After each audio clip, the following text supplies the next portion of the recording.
ɗum noon bandiraɓe assalamu aleykum wa rahmatullah. En calmini bandiraɓe fof no seega pam wiiri nane ñamde ɗo min da mbaɗonno liste o kono waɗi erreur noon minen cofon kon kay poti adade haalde mais ni joni kaalo fof moloto e Allah déjà par ce que anda ko kalta vraiment par ce que ɗum woni goonga noon par ce que aussi ko haala ɗo ko so ɓumnani ɓernde ɓiyo ene darano leñol ngol mi anda ko ɓumnata ɓernde men sincèrement par ce que gila hanki wonko teskimi ɗo woni formation o Allah ni seedi kala ko janngunoɗa so tawi aɗa jogii fulla e fayida ma hul par ce que ɗum ko wona cakan par ce que Amadou Hamme Amadou Ly e Ousmane Makkali formation mo mbaɗi o keɗoɗa ɗum ma andu ndeke radio wona cakan ko yimɓe jaggiri communication ko gummiɗo fof fooɗo micro no haala mbaɗo fof yo ƴewto hoore mum bandiraɓe ɗum noon vraiment en calmini leñol ngol fof en calmini ko rendi ɗo ko fof hande sinno ko armée wonno soldat de première classe ha général kawri ɗo onon fof oɗon gandi so leñol ngol memama walla probléme waɗi mon ji goto fof waɗa vidéo kono hande so probléme waɗi no vidéo ji fof gummorto ko Médina Gounass par ce que yimɓe fof ko ɗo kawri ɗum noon waɗi ɗum réussir ko Elhadji Abou Ndiaye tubakoɓe mbi il ne faut pas refuser d'entrer dans l'histoire histoire so darima woto salo nadde ɗum waɗi hen saaji mbiyeɗa armi wonma parrain aɗa wiya ala jara hen ɗum no jari de ceerno hay Allah ne yiɗi mantede bandiraɓe woto punden koye men donc Elhadji Abou Ndiaye ko dañɗa ko weɓani ko gueɗal par ce que hande garɗo ɗo foof Allah jarama o jarama kono mention spéciale e ummiɓe Dakar on gandi pourquoi par ce que hande gonɗen koye saaha musɗo galleji nana kuɓɓe auto ji nana kuɓɓe woni yimɓe mbarama hen donc bawɗo woppude ɓiyum woppa famille mum woppa yummum woppa business aji mum ara ha ɗo jawdi aduna waɗu addi ɗo yimɓe ko sibi Allah addi ɗo yimɓe ko yidde donc laaɓi kam vraiment wonɓe ganduɗa wonko pulaar jarani ɗumen par ce que ɗum ɗo kalis wawa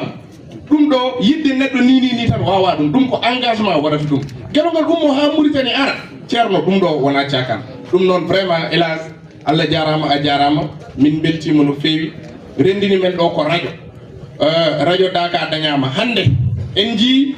wonko fulɓe puɗɗi dañde en dañi téléji en dañi radio ji hande pour min eɗen poti dañde 50 radio 50 télé ni saabu hande no foti téléji gonɗo woni hen ko ɗemɗe goɗɗe donc enen so Allah rokki men fartange Daaka dañi signal walla dañi télé yimɓe gara ha ɗo en ñagoto Allah goɗɗi e goɗɗi e goɗɗi jibine donc en jetti hen Ablaye Wolle Ndiaye saabu hande sinno ko médecin ji gueewitanoɗo ma wiye ala wona noon sinno ko remoɓe garnoɗo ma wiye ala heddima mais ko jandiyankoɓe gari ɗo ko journaliste uji ko animateur uji ko yimɓe ɓe ganduɗa darani ko leñol ngol pourquoi par ce que ko média donc on média noon bawɗo arde darno ɗum foof on wiyete ko jarama par ce que vraiment omo wawno ƴettude kalis makko o waɗa ɗum galleji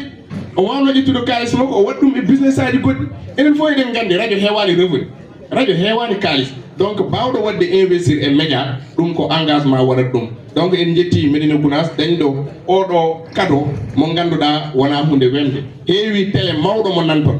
radio mawɗo mo nan toon koko luwiɗo woni ɗo donc ko chance dañde ɗum ɗo taw ko onon jeeyani koye mon donc ɗum jaggue ɗum juuɗe sappo mbiɗa heewi wiide radio ji ɗi hande hay so tawi en ngala sponsor mais diwanuji ɗi gonɗen ɗi galle fof so yaltini 500 francs par mois ɗum ma yob courant ma yob ndiyam ma won motivé journaliste uji ɗi ay journaliste uji jiiton ɗi koɗani hen nokku kala gonɗo banggue goto yoɓaka balɗiɗi balɗani so ɓooyi woppat yaaha banggue goto donc il faut que mbaɗon maintenir journaliste uji ɗi ko waɗat ɗumen maintenir ko sen ngala sponsor gonen sponsor uji koye men ɗum noon vraiment ko salminde mon e juurade mon e hollide vraiment weltare amen arde ɗo e tawde ɗo Médina Gounass min mi meeɗa arde ɗo hande peut être dañmi chance wadde découvrir wuuro ngo ɗum noon mi yetti aussi Alhaji Labbel Wagne no honorable wiiri ni vraiment minen gardi ha ɗo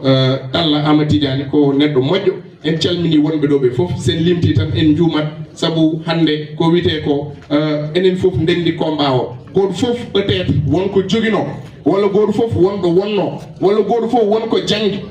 mbaɗonno Ibrahima Kebe fof arde e radio ko par défaut donc mais ko engagement tan woppatma e radio sinno ko kalis kewɗo jiiloɗa hen aɗa jogui goɗɗum ko mbaɗɗa mais à un certain moment ko Cheikh Anta Diop wino ko e deftere makko witene Nation agriculture o wi holko woni intellectuel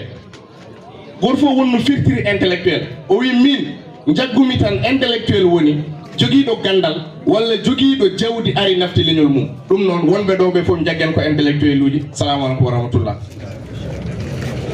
feewi wonno ko Ibrahima Kebe gollotoɗo toon to radio télévision Fulɓe jettimo e ɗin ɗon konngoli. Joni o ko adi eɗen garay Ibrahima Seydou Dia